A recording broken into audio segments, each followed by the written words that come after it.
I want to talk today about limiting reagent problems, and we're going to start off by looking at making pizza. Now, it might not at first seem obvious why we're talking about making pizza, but I think you'll see what we're looking at and what we're talking about. First, I want to look at the ingredients we have for making our pizzas, and we've got 4 crusts, and it takes 1 crust to make each pizza. We've got 10 cups of cheese, and it takes 2 cups of cheese to make each pizza. And finally, we've got 15 ounces of tomato sauce, and it takes 5 ounces per pizza with regard to the tomato sauce.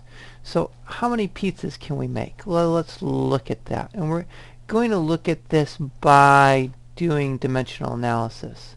And only a chemist would use dimensional analysis for making pizzas, but ignoring that fact for the moment, if we know we have 4 crusts and it takes 1 crust per pizza, or our ratio is 1 pizza per 1 crust, that means based on our crusts we can make 4 pizzas. If we look at our cheese now, we've got 10 cups of cheese, and again using dimensional analysis, it's 1 pizza per 2 cups of cheese. That means based on the cheese we can make 5 pizzas. And finally, if we look at the tomato sauce, and we know that it is 1 pizza for every 5 ounces of tomato sauce, that means that we can make 3 pizzas based on our tomato sauce. What this information tells us is that we're going to run out of tomato sauce before we run out of anything else. The tomato sauce is going to limit how many pizzas we can make. We're going to call that tomato sauce our limiting reagent. Everything else is said to be an excess or an excess reagent. So we're going to be able to make 3 pizzas. We might want to know how much cheese we're going to have left over. Well, if we're making 3 pizzas, I would just throw the extra cheese on the other pizzas. But anyway, if we're making 3 pizzas, and it takes 2 cups of cheese per pizza, that means we're going to use 6 cups of cheese. We started with 10 cups. If we use 6 cups, we're going to have 4 cups left over. And that's how we apply the idea of limiting reagent towards making pizza.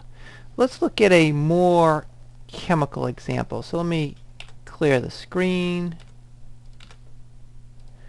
And we're going to look at making water from H2 and O2 gas, and we're going to start with 0.500 moles of H2 and 0.200 moles of O2.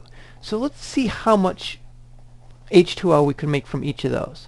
If we look at the H2 first, 0.500 moles of H2. Our chemical equation tells us that the ratio is 2 moles of H2O per every 2 moles of H2. That means that we could make from this 0.500 moles of H2O. On the other hand, if we look at our O2, the chemical equation tells us that it's 2 moles of H2O per 1 mole of O2. Remember, we looked at this right here and said that based on our H2 we could make 0.500 moles of H2O. Based on the amount of O2 we have, we can only make 0.400 moles of H2O. So our O2 is going to run out first. It's going to be our limiting reagent. Now, if we want to know how much H2 we're going to have left over when we make this much H2O, we say, well, when we're making 0.400 moles of H2O, because that's all we can make, because the O2 runs out, the ratio is 2 moles of H2 per 2 moles of H2O. That means that there are going to be 0.400 moles of H2 used, and 0.100 moles of H2 are going to be left. So our O2 runs out. We're able to make 0.40 moles of H2O, and we end up with 0.100 moles of H2 left.